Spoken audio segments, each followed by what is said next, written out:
bonjour à toutes et à tous. Moi, je suis vraiment ravie de vous retrouver aujourd'hui pour ce premier webinaire en fait de 2026 avec Audrey Persillon et Thomas Didier que je vais vous présenter dans un instant.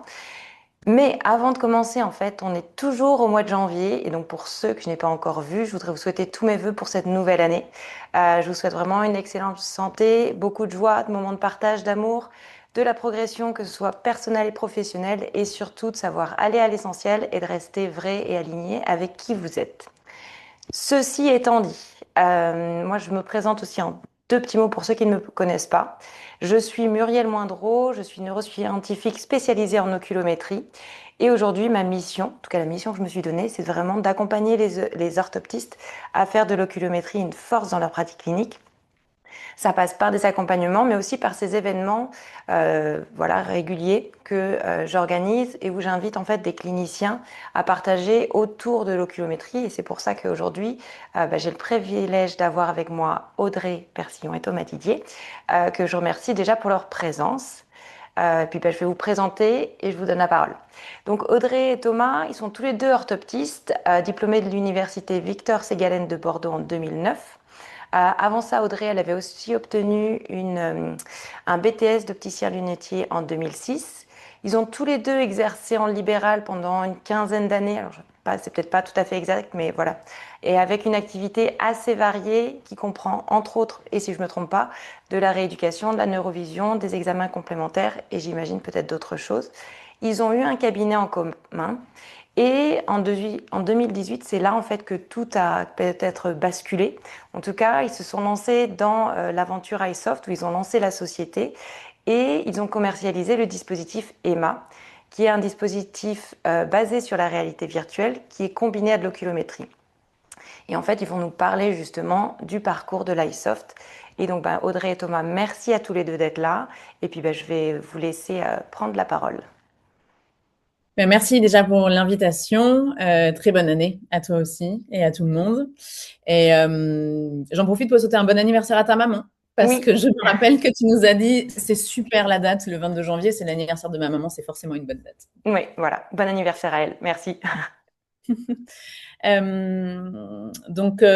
Oui, effectivement, mais merci à vous de nous laisser présenter un peu le parcours d'iSoft. C'est particulier, on était effectivement orthoptiste. Alors, c'est pas 15 ans, c'est 12, tu nous as un peu vieilli, mais ça fait Pardon. parfaitement le pont avec l'image d'après, parce que c'est encore l'image qui circule, parce qu'on l'a pas mise à jour, mais c'était nous en jeunes. Donc, c'était effectivement il y a maintenant 2018, donc ça fait Trop longtemps.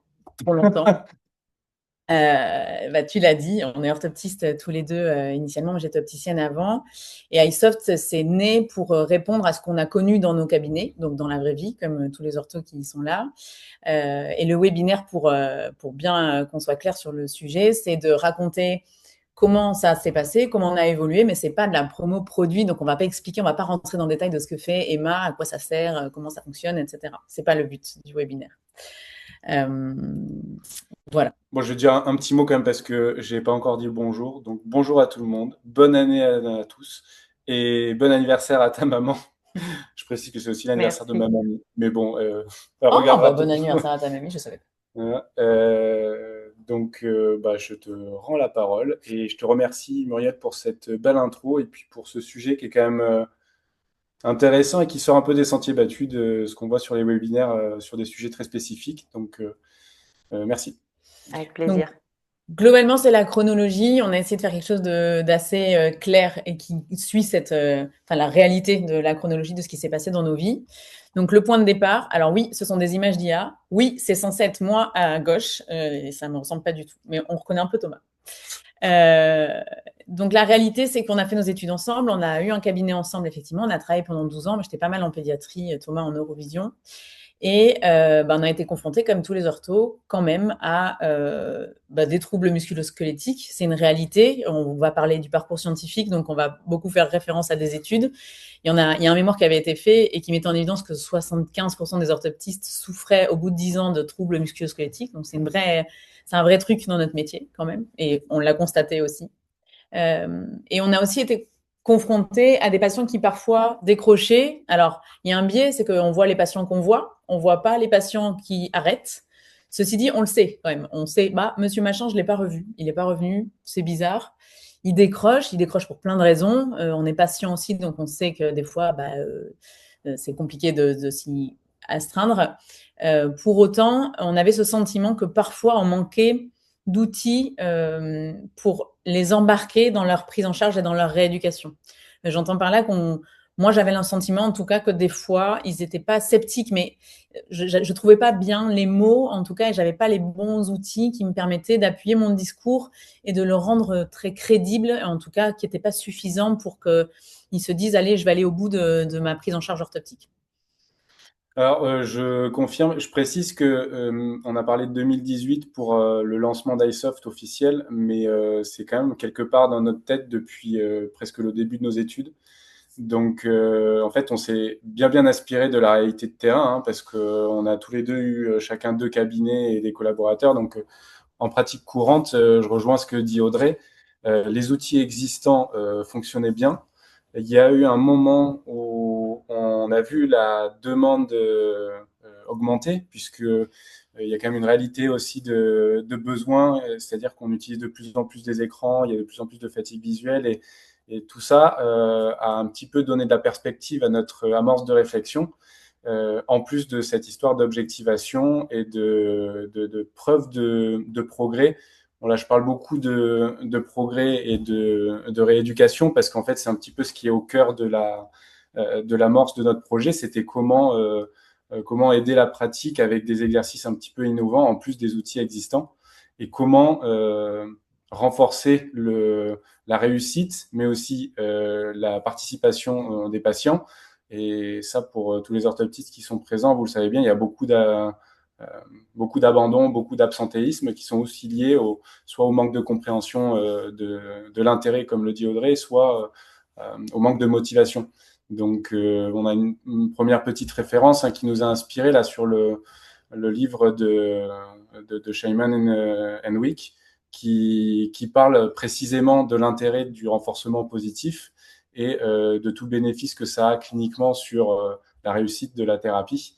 Et donc, voilà, c'est pas né d'une simple idée comme ça, mais ça a mûri sur le long terme, sur les réalités terrain.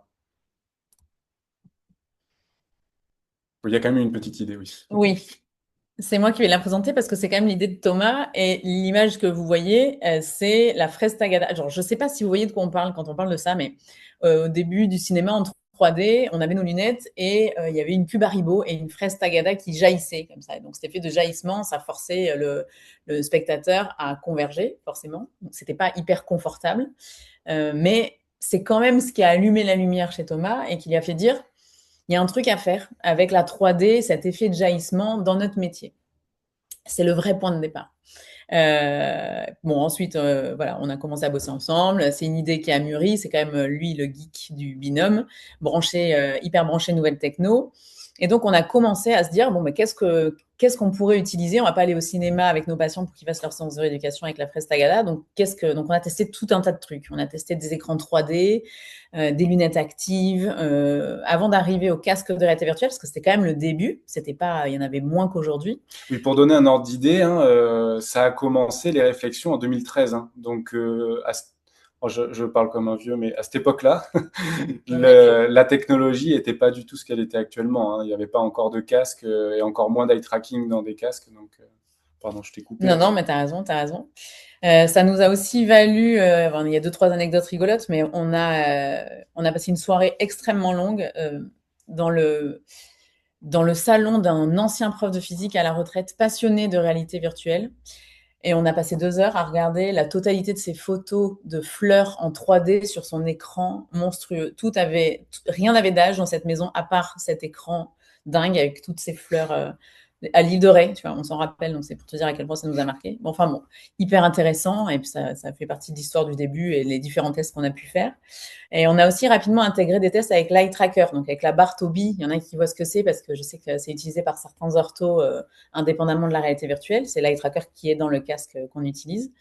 Deuxième anecdote, on a fait une première étude avec des étudiants, c'est la Junior School de l'ENSC, c'est l'École nationale de sciences cognitives. C'était super. Et donc, on voulait savoir si globalement, quand l'eye tracker étaient positionnés à 1 mètre, 40 centimètres ou 3 mètres et qu'on faisait converger les étudiants, il y avait une corrélation. Voilà, c'était un premier test. Et patatras, on reçoit les tests, les résultats, et Ça marche c'était pas. nul. C'était cata. C'était cata, donc on se dit mince, on aurait pu arrêter là. Moi, j'aurais peut-être arrêté là d'ailleurs. Mais Thomas met quand même bien le nez dans les données et se rend compte, alors déjà, on se rend compte en avant de ça, que la majorité des étudiants avaient fait les tests le lendemain d'une énorme soirée de l'école. Bon, donc taux d'alcoolémie probablement encore positif. Et en plus, dans le traitement des données, bon, les données. Il y avait des données aberrantes qui étaient incroyablement Voilà. aberrantes et il y en avait peu, mais du coup, ça a pété tous les résultats. Bon, bref. Donc, il suffisait de les enlever et là, tout s'alignait parfaitement. Exactement. Donc la révélation, ouf, donc d'où le montagne russe du départ dans le titre. On se rend compte qu'en fait, il y a quand même un truc à exploiter, donc on va plus loin et de fil en aiguille, on combine la réalité virtuelle avec l'eye tracker. Ça devient une évidence pour nous, pour les raisons scientifiques que Thomas va évoquer, et on dépose un premier brevet sur cet algorithme qui combine les données de l'eye tracker par rapport au contenu en 3D diffusé dans le casque. Alors, c'est le moment où je vais rentrer un petit peu dans un sujet délicat, mais promis, je vais essayer de faire le plus clair et je vais pas longtemps vous embêter avec ça, mais pourquoi la VR et pourquoi c'est apparu comme une évidence avec l'eye tracker. Bon, l'eye tracker, c'est facile à comprendre hein, de par l'objectivité des mesures et la reproductibilité, mais la réalité virtuelle souffrait quand même d'une mauvaise pub. D'abord parce que les technologies à ce moment-là étaient pas au point et que on entendait beaucoup parler de VR sickness ou de cybercinétose.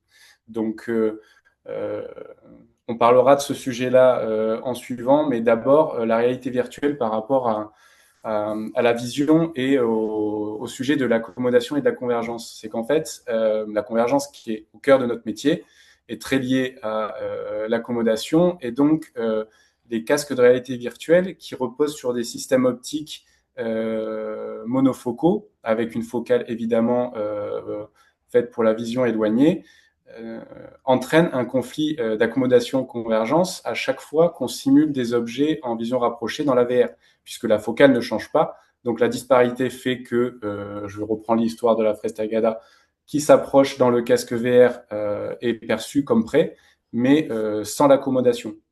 Alors, ça peut paraître dérangeant, mais en réalité, c'est ce qu'on fait dans notre pratique courante quand on utilise un synoptophore ou des prismes.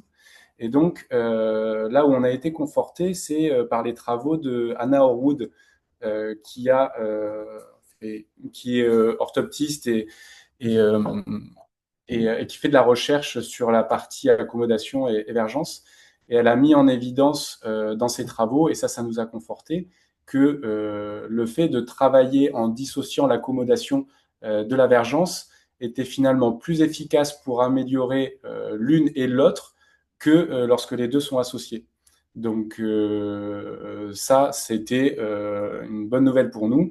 Et donc on s'en est servi pour pouvoir justement se dire que ben, on va se focus sur l'émergence et l'accommodation. Il y a toujours un lien évidemment, mais en tout cas, quand on s'intéresse à la convergence ou aux vergences dans le casque, on sait qu'on est vraiment focus sur l'émergence. Donc, en, en parallèle, je reprends aussi deux, trois références d'études, euh, sans les citer dans le détail, hein, comme vous les voyez sur la diapo là.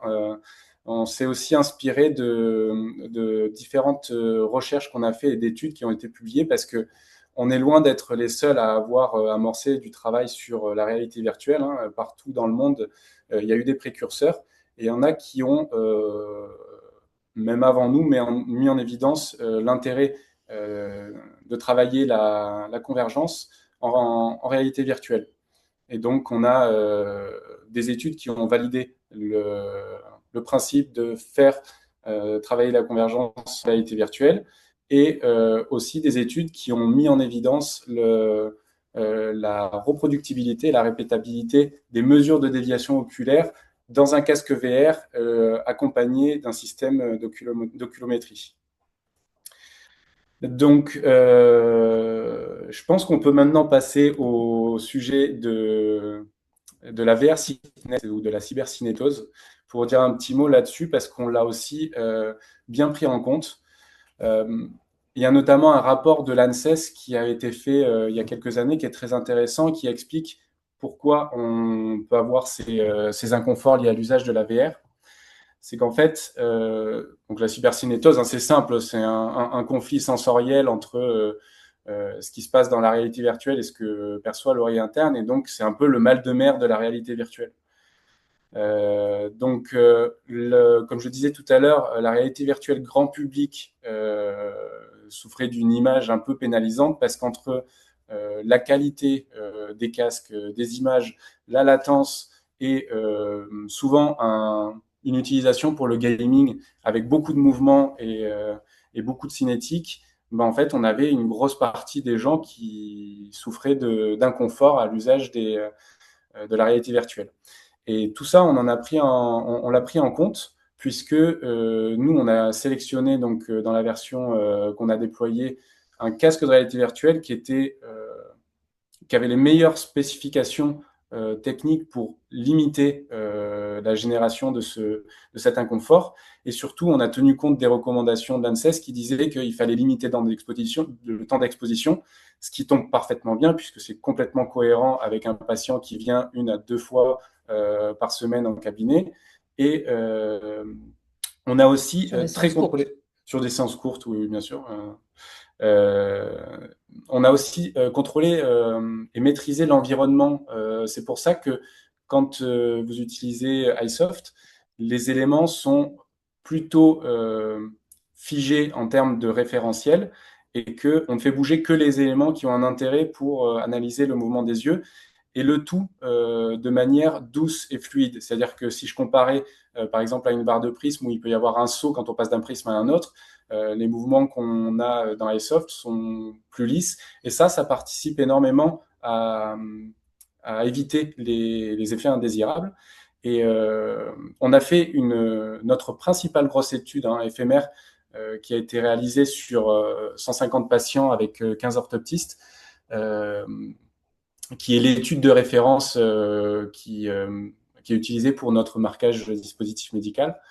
On a aussi une composante d'étude des événements indésirables dans cette étude et on a eu seulement 0,3% d'effets indésirables et qui n'étaient même pas des déclenchements de cybercinétose, mais qui étaient simplement des effets d'inconfort, donc qui n'étaient pas plus significatifs que des séances conventionnelles. Et c'est quand même à noter, c'est que les effets indésirables qu'on notait le plus souvent, c'était plutôt des tendances claustro ou des troubles anxieux liés à l'immersion dans le casque que de la réelle cybercinétose. Je reprends la, je reprends Voilà. la chronologie dans notre logique de développement. Donc là, on commence à être une équipe. On était 2 au départ, évidemment, quand on a fait les tests et les photos de l'île de Ré. Et puis, rapidement, on est 3, 4, 5, 6. Et on se nourrit énormément. Ceux qui l'utilisent le savent. On aime bien envoyer des petits formulaires et des petits sondages pour avoir vos avis. Merci d'ailleurs au passage pour vos réponses.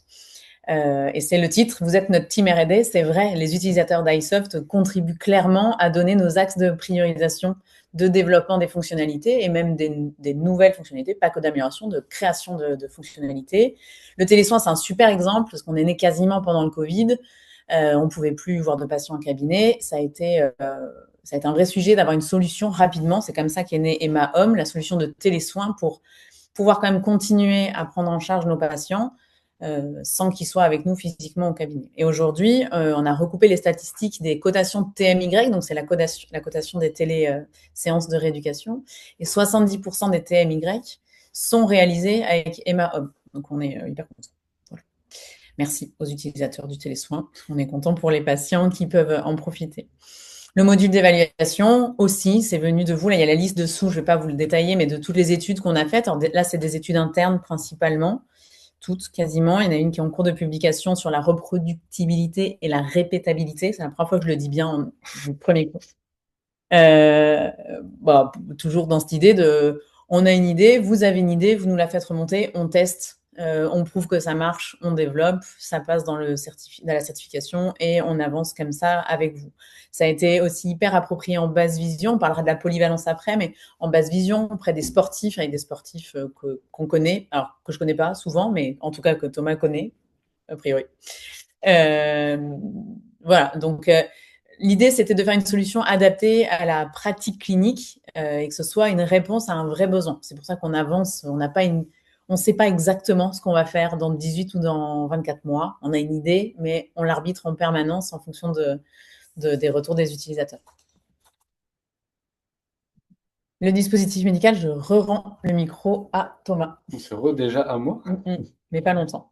Bon, oui, alors, en fait, moi, j'ai les diapos, les diapos qui peuvent potentiellement embêter les gens, mais c'est important. Et la démarche du dispositif médical, c'est des exigences de qualité et de développement qui sont très, très dures et très lourdes. Et c'est de A à Z. C'est des exigences qui sont aussi dans la documentation, dans la traçabilité. Désolé pour les termes un peu compliqués, mais nous, on les entend évidemment tous les jours. On passe des journées entières à faire des plans de test avant de délivrer une fonctionnalité. Ensuite, il y a toute la composante suivi et accompagnement de clients et ça impacte le support, hein, l'équipe support qui doit être réactive et performante, mais toute la partie documentation, guide et notice d'utilisation. Et aussi la partie support du site qui est en permanente amélioration.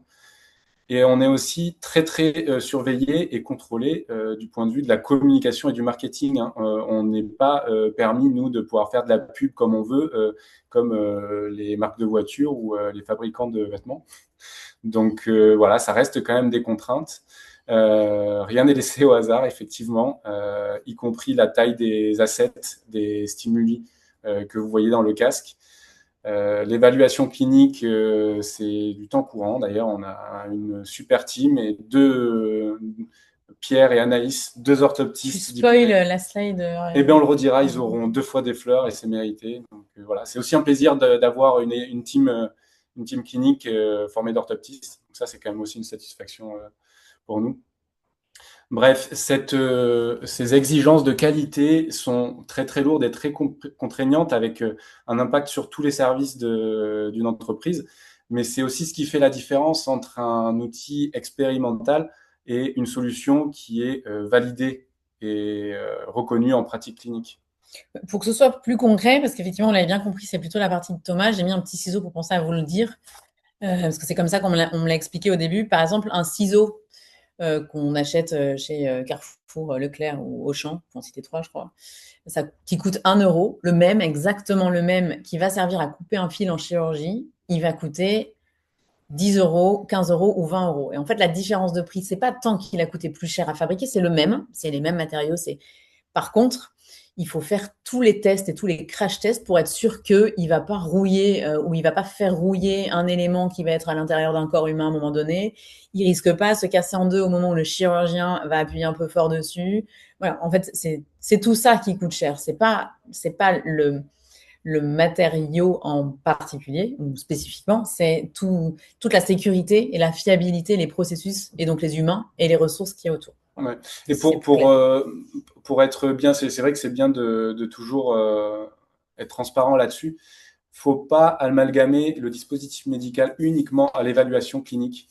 Et même l'évaluation clinique en soi, c'est pas juste une étude, c'est une veille en permanence, un suivi en permanent, une bibliographie courante et les études.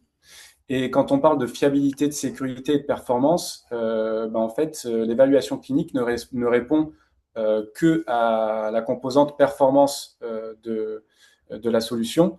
Et donc la fiabilité, c'est du travail en plus. La sécurité, c'est du travail en plus. Et je parle pas aussi de toute la partie cybersécurité et RGPD qui viennent se rajouter en plus à cette certification.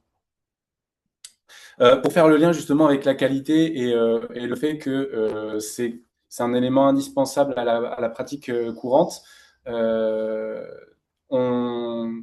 n'y a pas une seule façon d'utiliser iSoft justement en pratique clinique, donc en cabinet, mais chaque orthoptiste se l'approprie et l'utilise à sa manière. Donc, on peut rebondir sur ce que disait Audrey tout à l'heure, d'avoir des orthos qui nous donnent des super nouvelles sur des cas d'usage très spécifiques comme la basse vision, la DMLA, le sport et d'autres composantes de neurovision pour lesquelles au début on ne cherchait pas une solution spécifiquement, mais dans la globalité, en fait, on est ravi de voir que la solution peut être utilisée pour plein de choses et, euh, et ça valorise aussi l'expertise de l'orthoptiste. Et c'était encore une victoire pour nous et une super satisfaction. C'est que même si on a quitté les cabinets, in fine, euh, on reste quand même attaché à notre profession et on reste surtout attaché à la valorisation de cette expertise. Et je parlais tout à l'heure de l'accommodation et des sujets qui peuvent se poser. Ben, certes, ça peut être un petit peu compliqué à comprendre au début et à s'approprier. Mais une fois qu'on connaît bien les usages et que on a fait son expertise sur les outils existants, parce qu'il y en a d'autres évidemment, il y a aussi de belles innovations. Il n'y a pas que nous qui avançons dans cette direction-là, mais c'est l'orthoptiste qui va garder son expertise et qui va garder sa maîtrise des bons référentiels, des bons outils, des bonnes solutions à utiliser en fonction de sa pratique et en fonction des cas cliniques qu'il rencontre dans son cabinet. On voulait aussi faire, enfin, vous dire un petit mot parce que c'est aussi un pan d'iSoft, la partie optique et verrière, pour vous expliquer comment c'est arrivé et ce que ça représente, exactement ce qu'on fait et pourquoi on le fait. En fait, c'est les enseignes d'optique et les verriers qui sont venus nous voir en disant, bon, vous avez l'air de bien gérer votre solution pour les orthoptistes sur la partie évaluation orthoptique et rééducation. Nous, on a besoin de solutions qui ont un référentiel commun, enfin tous les avantages qu'on pouvait retrouver dans Emma, mais plutôt sur la partie analyse objective du comportement visuel et de prise de mesure. Les prises de mesure, c'est par exemple les colonnes qu'on retrouve chez les opticiens qui vont mesurer la hauteur entre le centre du verre et le bas de la monture, ou le centre de la pupille et le bas de la monture. Voilà, c'est ça la prise de mesure. Et en fait, effectivement, le champ des possibles est immense. En combinant la réalité virtuelle et l'eye tracker, on peut à peu près étudier n'importe quoi. Et on le combine, nous aussi, au gyroscope, c'est-à-dire à l'analyse des mouvements de la tête. Donc, par exemple, avec ces solutions, on va arriver à savoir si spontanément, un porteur de lunettes, pour lire, il va baisser les yeux, baisser la tête, gigoter dans tous les sens. Est-ce que quand il regarde devant, il est très focus sur ce qui se passe devant ou est-ce qu'il est plutôt sensible à ce qui se passe sur les côtés? Ça va donner autant d'indications objectives sur le comportement visuel du porteur de lunettes pour que l'opticien puisse orienter au mieux le choix des verres, le choix de la monture, le choix de l'équipement globalement. Et même, on va encore plus loin, aider le verrier, donc le fabricant de verres, à intégrer ces informations objectives d'analyse, encore une fois, du comportement visuel pour aller plus loin dans la personnalisation du verre, en tenant compte de ça. Voilà, c'est des données qui sont inédites. Et donc, c'est de cette façon qu'on est rentré dans l'optique et c'est aujourd'hui une grosse partie de l'activité d'iSoft aussi. Et ce qu'on trouvait chouette, c'est que ça crée une cohérence pour le client-patient qui va du cabinet d'ortho chez son opticien de retrouver le même matériel avec une complémentarité de compétences. Il ne s'agit pas de donner les compétences de l'un à l'autre. Chacun a des compétences qui lui sont propres. Un orthoptiste ne va pas savoir indiquer une monture grande, petite, un couloir de progression plutôt court ou plutôt long, et au même titre qu'un opticien ne va pas s'approprier des compétences d'un orthoptiste. Déjà, ils n'ont pas le temps, puis ça ne les intéresse pas, faut se le dire. Donc ça, c'est la partie optique. Et un autre petit mot sur ce que fait iSoft aussi. Maintenant, ça c'est hyper récent, 2025, on est distributeur. Donc là, on ne fabrique pas, on distribue un champ visuel qui est en réalité virtuelle. Ce qui est chouette, c'est que c'est dans le même casque, avec le même eye tracker, c'est la même techno. Et ça permet, ça répond beaucoup aux attentes des orthos et des ophtalmos d'avoir une solution qui est portable, qui nécessite pas de pièces dédiées. Qu'on peut réaliser, on gagne du temps parce qu'on peut laisser le patient sur son fauteuil d'examen de vue, faire le champ visuel, c'est en ligne, c'est pareil, c'est comme iSoft, comme Doctolib ou d'autres. Voilà, donc ça fait aussi partie de l'histoire d'iSoft. Et donc justement aujourd'hui, iSoft, c'est quoi au-delà enfin c'est le parcours scientifique, mais c'est quand même un parcours très humain. Je racontais le début de l'histoire où on était 2, puis 5, puis 7. Aujourd'hui, on est 20, mais ça, c'est la slide d'après. Il y a 500 cabinets d'orthopsie qui sont équipés, donc merci. Et on est hyper content d'apporter d'une autre façon notre pierre à l'édifice à l'orthopsie et aussi aux orthoptistes. Voilà, avant, on s'occupait de peut-être 3-4 000 patients par an. Aujourd'hui, on parle de 300 000 à 400 000 patients un peu partout, en France, en Suisse, au Luxembourg et en Belgique, un début de développement international de nos solutions donc pour les orthos et pour l'optique. Et puis, toujours l'évolution de R&D, R de recherche, euh, pour continuer à améliorer ces produits. Et on n'aurait rien fait, clairement, à deux, sans toute cette équipe qui est encore en train d'évoluer. Mais aujourd'hui, on est 20 plus bon, des extérieurs, enfin, des externes comme le juridique ou la propriété intellectuelle ou ce genre de cabinet. Mais je passe juste 2 minutes déjà pour les remercier tous, parce que heureusement qu'ils sont là. Encore une fois, on n'aurait rien fait sans eux.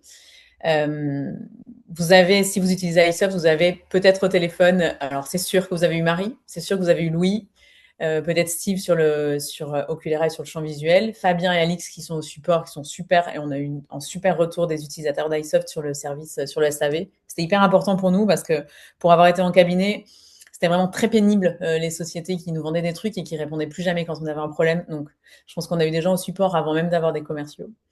Sacha et Margot sur le market et la communication, Myriam qui nous aide beaucoup sur toute l'assistance de toutes les tâches à faire globalement, Stéphane et Ariane sur le produit, donc l'évolution du produit, Pierre et Anaïs qui sont orthoptistes sur la partie scientifique, clinique et chargés de recherche clinique, Julien qui est ingénieur qualité, qui fait le pont entre la clinique et toute la team tech avec Jean-Paul qui est le chef des devs, Arnaud le lead dev et Bruno, Jonathan et Théo qui développe les petits chats et les petites pieuvres dans tous les tests qu'on trouvait dans Emma, entre autres. Ouais, je vais dire c'est réducteur. Entre autres. Ils sont hyper forts. Ils sont tous hyper forts, de toute façon, clairement.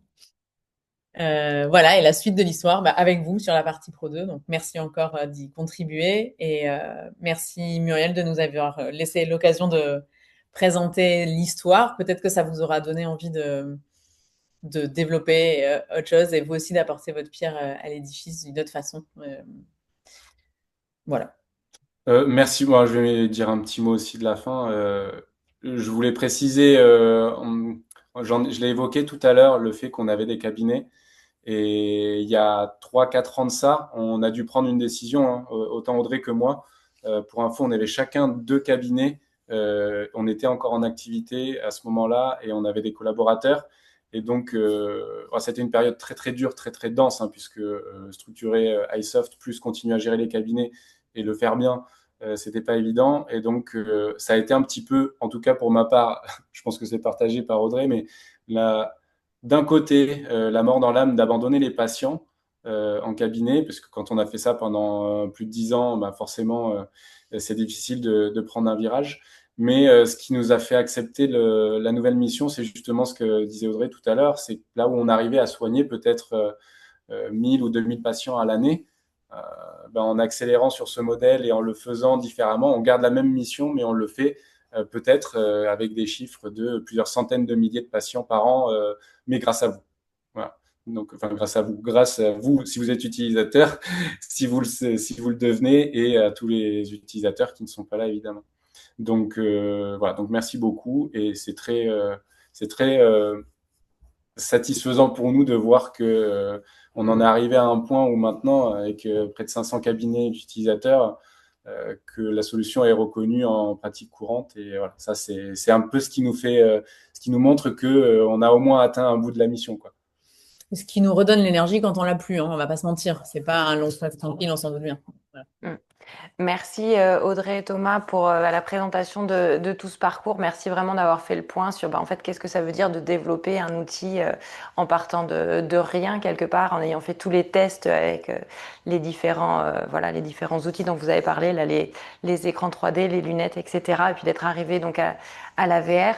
Ce que j'ai beaucoup aimé, moi, c'est en fait, et c'est quelque chose que je trouve qui est très important, c'est qu'en fait l'outil il n'est pas là pour remplacer l'orthoptiste, mais il est vraiment là pour accompagner. Enfin, et ça s'appuie sur toutes les technos, je pense. Enfin, c'est l'importance de toutes les technos, mais que le fabricant entre guillemets en soit conscient, je trouve que c'est important parce que certains fabricants, je parle pas forcément d'oculométrie, mais sont là en disant la technologie va remplacer la personne. Et en fait, non. Enfin, en tout cas, le dispositif là, il est là vraiment pour accompagner l'expertise. Et c'est l'orthoptiste quelque part qui reste juge de quand est-ce que je m'en sers et pourquoi. Ça, je Oui, trouve. en fait, dit différemment, on le dit souvent comme ça, on n'est pas là pour remplacer l'orthoptiste, on est là pour l'augmenter. Ouais, c'est ça. Je suis d'accord. Je suis tout à fait d'accord avec vous. Alors, il y a quelqu'un qui demandait, il pensait que le casque était différent pour le champ visuel. Est-ce que c'est un casque différent? Alors, oui, il y a un abus de langage de ma part quand je dis c'est le même casque. C'est exactement le même, sauf qu'aujourd'hui, il faut deux casques. On ne peut pas, dans un casque unique, passer de l'application champ visuel à l'application Emma Pro 2. Donc, ça nécessite deux casques, mais ce qui n'a pas de conséquences financières, si pour le dire euh, clairement, en fait. Par contre, il y a deux casques différents dans le cabinet. Et on sait le faire, en fait, de le Hmm. switch. C'est juste que à l'usage, on a fantasmé un peu le truc, nous aussi, de se dire il va y avoir tout dans un casque. Et en fait, dans les cabinets qui se sont équipés des deux, ils nous ont quasiment tous dit, enfin 90%, non, mais en fait, j'ai des consultations différentes de champs visuels et de bilan ou de rééducation. Donc, dans tous les cas, il m'en faudra deux. Donc, on ne s'est pas précipité pour développer ce switch. C'est quelque part dans les 40 pages de R&D, mais ça n'avait pas été priorisé. Ok. Il y a Oui, et vous, bien sûr, avec ouais. plaisir. Donc, tu as répondu à la question de Karima qui disait on peut Voilà. vous On contacter se pour fera un l'option champ plaisir, visuel. Ouais. Karima. Et Karima, bonjour spécial, parce qu'effectivement, c'était notre prof quand même à l'école de Bordeaux. Ouais. Et bah, on est trop contents. On aimerait bien te revoir parce qu'on a de tes nouvelles par des personnes interposées, mais ça nous fait plaisir de te voir. Voilà. Ok. Et sur la partie donc clinique un petit peu, est-ce que justement vous avez peut-être des études en cours ou donc là tu as parlé Thomas d'une étude qui est sur le point d'être publiée sur la reproductibilité et la Oui, oui. réputabilité. J'espère ne pas m'être Bravo. trompée. Merci. Moi, je dis Euh, répéta et repos. Comme ça, c'est. voilà. Et est-ce que vous en avez d'autres justement qui sont en train de valider entre guillemets aussi continuer de Oui. valider d'appuyer iSoft? Alors, bien vu, parce que c'est vrai qu'on n'a pas trop insisté sur ce point-là, mais alors, il y a plein de projets. Je refais un petit peu ce que disait Audrey tout à l'heure, mais on compte plus précisément le nombre de mémoires qui ont été réalisées pour différents sujets. Je reviens pas dessus parce que du coup, ils sont tous plus intéressants que les uns que les autres. Mais pour ce qui se passe actuellement et à venir, alors, un point intéressant, c'est pas une étude, c'est plutôt un article avec une publication de cas cliniques sur justement la basse vision et la DMLA qui a donné des résultats hyper impressionnants alors Séverine, je vais la nommer, Séverine Crédville, qui a elle-même pris l'initiative de se dire j'utilise le casque pour mes patients DMLA parce qu'elle a une grosse spécialité basse vision.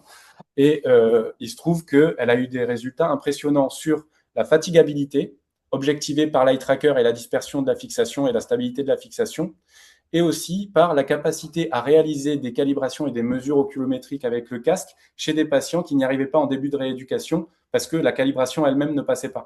Ok. Donc et ça a été confirmé en consultation avec les ophtalmos avec lesquels elle bosse, qui eux étaient les premiers surpris. Alors, on pourra dire un lien, une corrélation ou ce qu'on veut. Il y a des gains de 2 à 3 lignes d'acuité visuelle pour certains patients.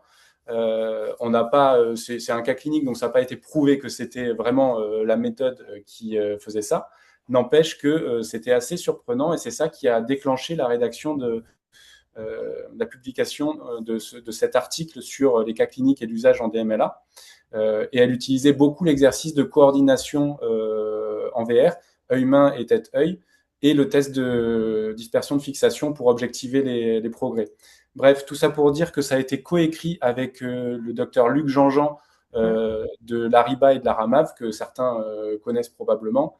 Et d'ailleurs, Luc, il est très proche de nous depuis des années, puisqu'il est à notre board scientifique et c'est quelqu'un de génial. Et en plus, il est à fond sur la basse vision, donc ça fait aussi sens qu'on rédige un article avec une de nos ambassadrices qui a réussi à tomber sur ces résultats impressionnants.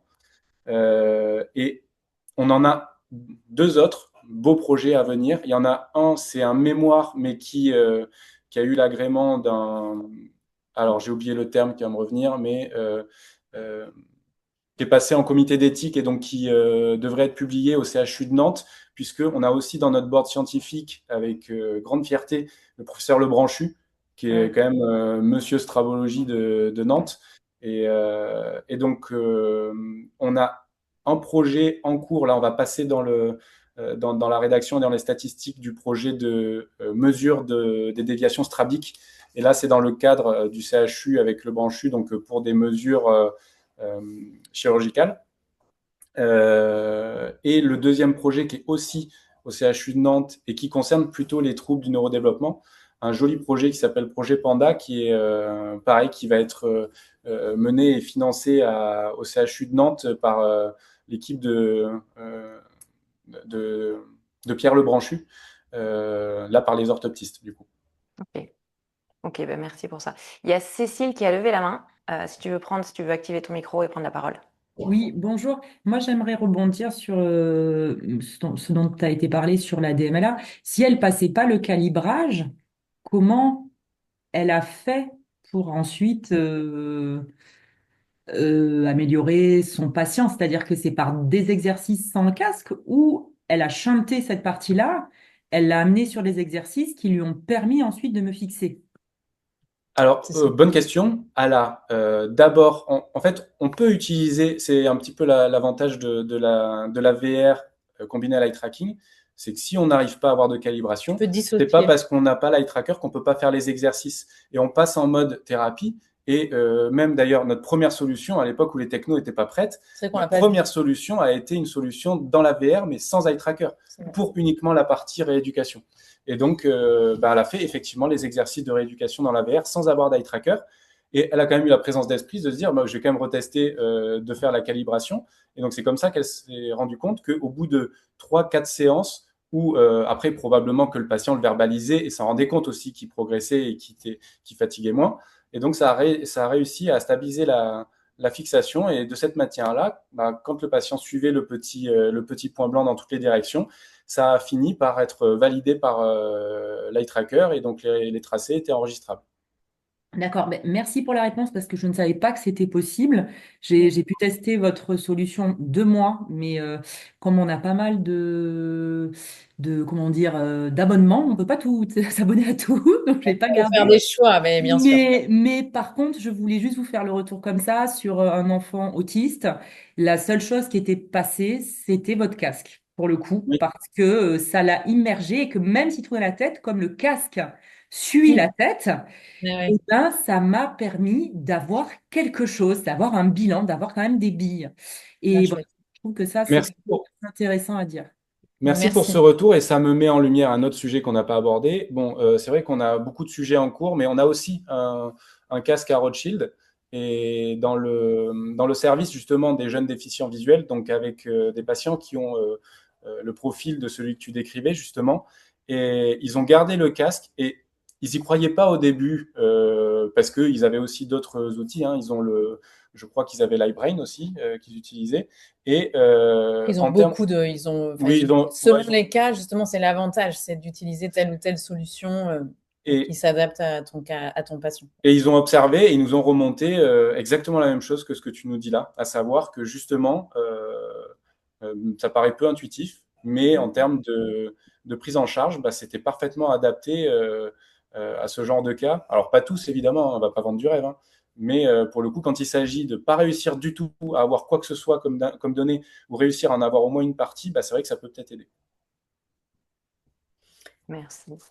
Je vois les questions, tu veux que je rebondisse dessus ou du coup Ouais, tu... sur la partie conséquences financières, je me dis, vous pouvez peut-être voir à discuter ça directement. Enfin, Oui, si tu veux on faire peut un petit l'habiller. bond rapide.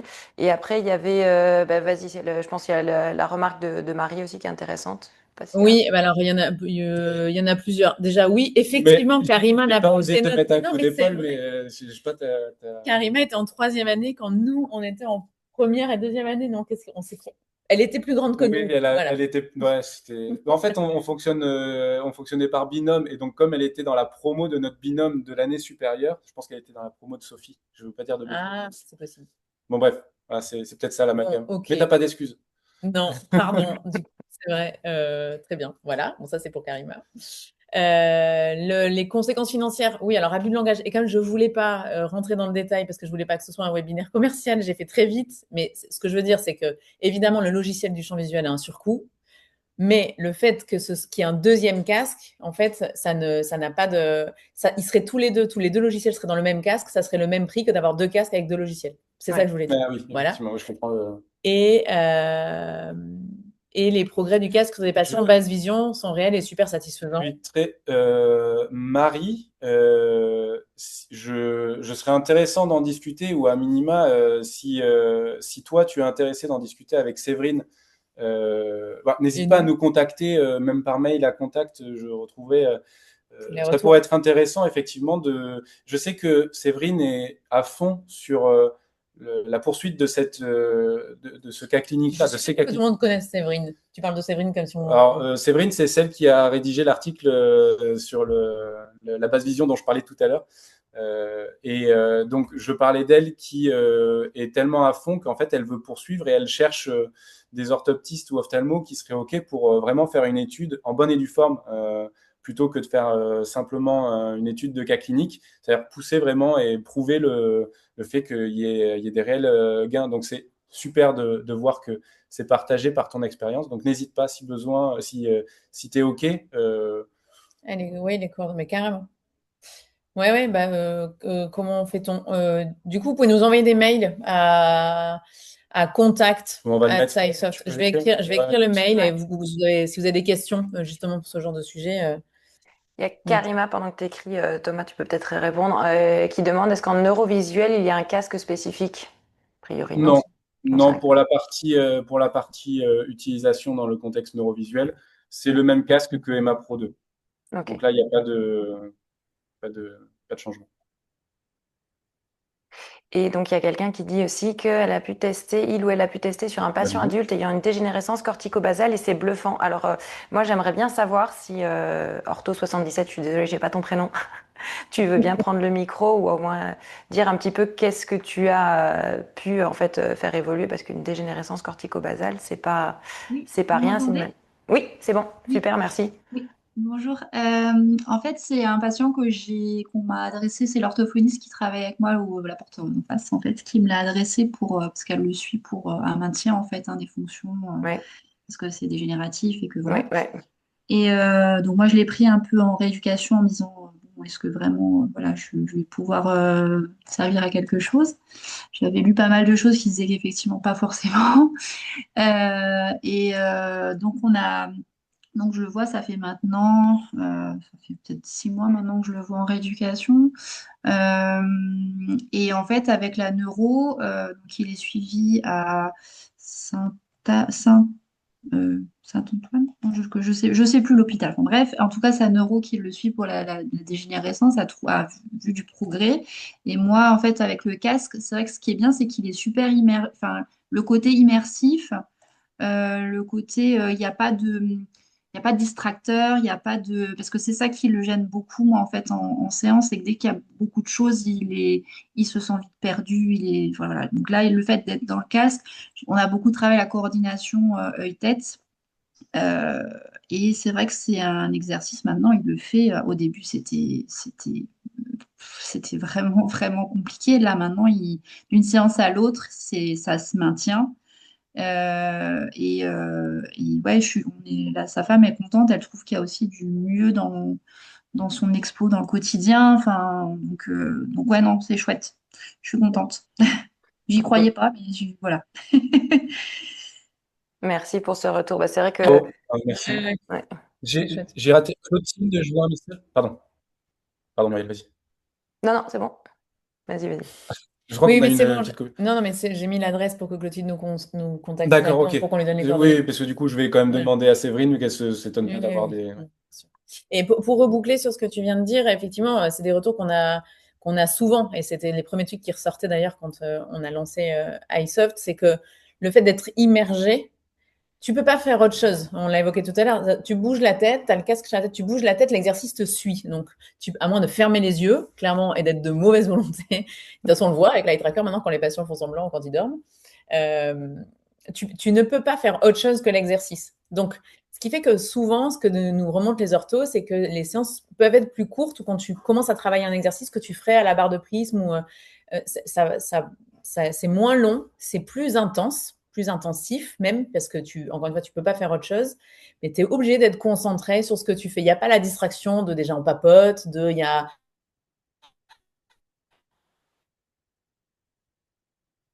machine. Il y a plein de choses. C'est sûr que ça les met dans un monde vraiment parallèle, virtuel.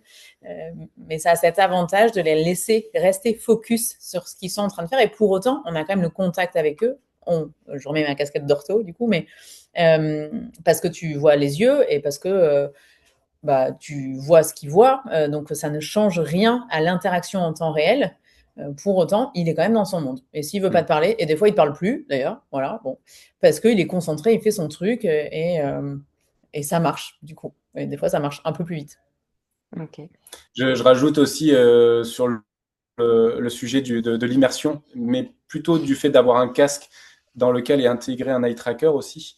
Les bénéfices, ça fait référence à une des 3 études que j'ai citées en début de présentation, une de celles qui a démontré l'efficacité dans la mesure des déviations dans un système de VR équipé d'oculométrie. C'est l'énorme tolérance au mouvement de tête aussi. C'est-à-dire que l'immersion, certes, ça canalise et donc ça améliore la concentration, le focus, mais aussi les mouvements de tête et le fait que les caméras bougent aussi avec la tête.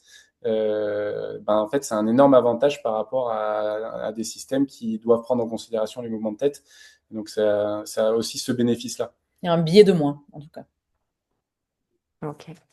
Merci. Alors, je sais pas. Hop, je regarde. Je l'avais sur la situation. Ah, merci, Ortho 77. Il y a quelqu'un qui dit merci, effectivement, Oui, merci. pour toutes les évolutions, la réactivité du service technique, etc., etc. Effectivement, je pense que c'est hyper important quand on a un appareil de pouvoir avoir des réponses quand on a des questions, que si on a un souci, qu'on ait quelqu'un au bout du fil. Donc, effectivement, ce service-là, entre guillemets, c'est pas du bonus, en fait, c'est presque la base, je pense, hein. Donc, bravo d'avoir mis ça en place, quoi. Et c'est pas quelque chose qu'on considère comme une exigence de qualité quand on parlait de dispositif médical, mais clairement, c'est quelque chose qui nous tient à cœur parce que on y a été confronté, on sait ce que c'est et on sait l'urgence de pouvoir avoir quelqu'un quand on a une solution qui marche pas, voilà, ne serait-ce que les 24-48 heures plus, parce que c'était plus long, c'est important. Merci. Merci. Et puis, j'ai un petit retour de Karima qui dit merci pour mon investissement. Donc, voilà. Mais merci en tout cas à tous les deux, Thomas et Audrey, d'avoir pris le temps aujourd'hui de venir. C'était vraiment un plaisir de découvrir ce parcours un peu plus en profondeur, même si on avait déjà échangé, comme ça permet d'avoir encore plus d'informations. De ce fait, moi, je vais aussi contacter Séverine parce que je suis très curieuse de savoir. Non, mais c'est vrai, hein, voilà. Moi, j'allais te demander s'il est publié, mais en fait, non, je vais contacter Séverine Crédeville directement. Donc, qui est à Besançon. Elle est hyper forte. Je sais pas si elle est là. Oui. Ouais, elle est Non, super. je crois pas qu'elle soit là. Je crois pas qu'elle s'était connectée. Puis voilà, moi je vais essayer aussi de la poursuivre avec beaucoup de gentillesse pour qu'elle vienne parler à un webinaire où vous pouvez faire pareil de votre côté. Enfin, que quelqu'un arrive à lui faire à communiquer un peu plus largement, ce serait vraiment super. Ouais, parce qu'elle est vraiment hyper Ouais, calée. alors, je l'ai eu au téléphone il y a un peu plus d'une semaine. Elle a été sollicitée, donc elle va à l'Aramav Oui, voir je Luc sais. former les équipes. Ouais, elle m'en a parlé. Et elle a été méga sollicitée là sur la fin d'année. Elle a fait, je crois qu'elle a fait trois ou quatre interventions et du coup, elle m'a dit, fou, c'était sport cette fin d'année. Mais elle le fait toujours elle est toujours à fond, quoi. Ouais, donc ça c'est chouette donc de voir que ça avance et c'est vrai que c'est la base vision et pas forcément en tout cas c'est ce qu'elle dit aussi, c'est pas forcément le sujet dans lequel on aurait pu penser mettre un casque de VR avec de l'eye tracking et pourtant voilà elle ne fait plus que ça maintenant donc c'est assez intéressant de se dire en fait des fois on met nous des limites mais faut peut-être vérifier si elles sont vraiment là ces limites. Donc Ouais. elle a D'ailleurs, vérifié. j'ai oublié de mentionner encore une fois qu'il y avait un projet en cours à l'Aramav dirigé par Luc Jean-Jean encore. Mhm. Il avait fait un projet Virare et là, il fait le projet Virare 2. Et en fait, c'est une vaste étude sur l'adoption de la VR pour la déficience visuelle. Donc, pas Ok. que dans le contexte réadaptation des troubles oculomoteurs comme le fait Séverine, mais au sens global, y compris les solutions d'ergonomie, etc. Ok. Et du coup, c'est quelque chose sur lequel il travaille depuis des années. C'est aussi pour ça qu'il est avec nous et qu'il est aussi à fond. Tout son point, c'est qu'il y a quelque chose de très sécurisant pour les patients déficients visuels de pouvoir évoluer virtuellement dans un univers sans risquer de tomber, se faire mal ou voilà, il y a des mises en situation, je sais, dans des cuisines, quand je vais Mm. cuisiner, quand je vais prendre un couteau, c'est hyper sécurisant de savoir que c'est virtuel, mais ça met quand même en condition et en situation, donc ça débloque certains trucs et Ouais. c'est très intéressant. Et effectivement, il y a ce côté très sécurisé. Donc, en fait, moi, Luc Jean-Jean, je l'ai vu ce week-end justement aux Journées aux petits kids.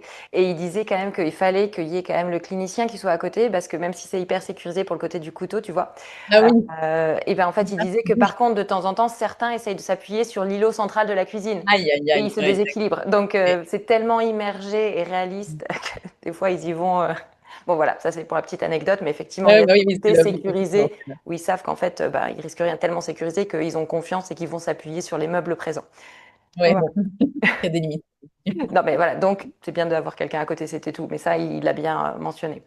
Il y a quelqu'un qui dit mes épaules qui font de Oui, l'orthopsie oui, depuis ouais. 45 ans vous remercient.